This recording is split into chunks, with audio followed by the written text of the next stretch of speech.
നിയമസഭാ തെരഞ്ഞെടുപ്പിൽ തൃശൂരിൽ മത്സരിക്കാനൊരുങ്ങി ബി.ജെ.പി. മുൻ സംസ്ഥാന അധ്യക്ഷൻ കെ സുരേന്ദ്രൻ.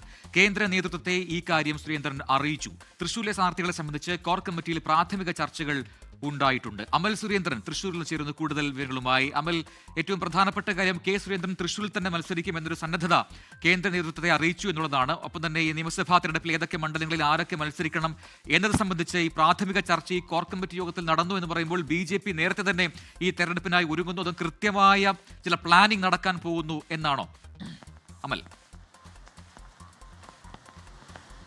പ്രജിൻ, കഴിഞ്ഞ ദിവസം സുരേഷ് ഗോപി എം പിക്കെതിരെ തൃശ്ശൂരിൽ പലതരത്തിലുള്ള രാഷ്ട്രീയ പ്രശ്നങ്ങളും ഉണ്ടായിരുന്നു. അതിന്റെ ഭാഗമായിട്ട് ഇടത് പാർട്ടികളുടെ നേതൃത്വത്തിലുള്ള പ്രതിഷേധങ്ങളൊക്കെ ഉണ്ടായിരുന്നു. അപ്പോൾ ഈ പ്രതിഷേധം നടുറോട്ടിൽ നേരിടാൻ വേണ്ടി നേരിട്ട് സുരേന്ദ്രൻ ഇറങ്ങിയപ്പോൾ മുതലാണ് ഈ ഒരു ചർച്ച കൂടുതൽ ഗൗരവത്തിലൂടെ രാഷ്ട്രീയ കേരളം കാണാൻ തുടങ്ങിയത്. അതുമാത്രമല്ല, ഇന്നലെ കൊച്ചിയിൽ വെച്ച് ചേർന്ന ബി.ജെ.പിയുടെ ആദ്യ പുനഃസംഘടനയ്ക്ക് ശേഷമുള്ള ആദ്യത്തെ കോർ കമ്മിറ്റി മീറ്റിംഗ്, അതായത് 23 പേരടങ്ങുന്ന ചരിത്രത്തിൽ ആദ്യമായി ഇത്രയധികം അംഗങ്ങളോടുകൂടി ബി.ജെ.പി.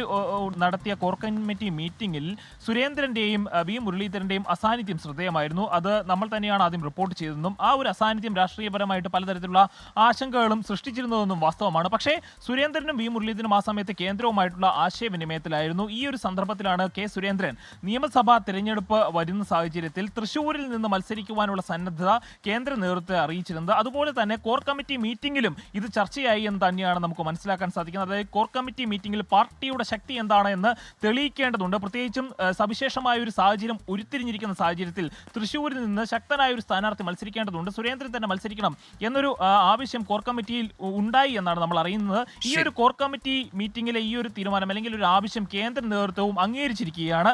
അപ്പോൾ തന്നെ കാണേണ്ട പുതുക്കാട് നിന്ന് ശോഭാ സുരേന്ദ്രൻ മത്സരിക്കുവാനുള്ള ഒരു സാന്നിധ്യവും പ്രാഥമികമായി നിലനിൽക്കുന്നുണ്ട്. അതുപോലെ തന്നെ ഒല്ലൂരിൽ നിന്ന് അല്ലെങ്കിൽ മണലൂരിൽ നിന്ന് കെ അനീഷ് കുമാർ മത്സരിക്കാനുള്ള ഒരു സന്നദ്ധത ഇന്നലെ കോർ കമ്മിറ്റി മീറ്റിംഗിൽ അറിയിച്ചിരുന്നു. അതുപോലെ തന്നെയാണ് ഗുരുവായൂരിൽ നിന്ന് ശങ്കുട്ടിദാസ്, ഇരിഞ്ഞാലക്കുടയിൽ നിന്ന് ജേക്കബ് തോമസ്, ഇവരെല്ലാം തൃശ്ശൂർ മണ്ഡലത്തിന്റെ വിവിധ ഭാഗങ്ങളിൽ നിന്ന് മത്സരിക്കുവാനുള്ള സാധ്യതകളാണ് നിലനിൽക്കുന്നത്. പ്രജിൻ, ശരി, അമൽ സുരേന്ദ്രനാണ് തൃശ്ശൂരിൽ വിശദാംശങ്ങൾ നൽകിയത്.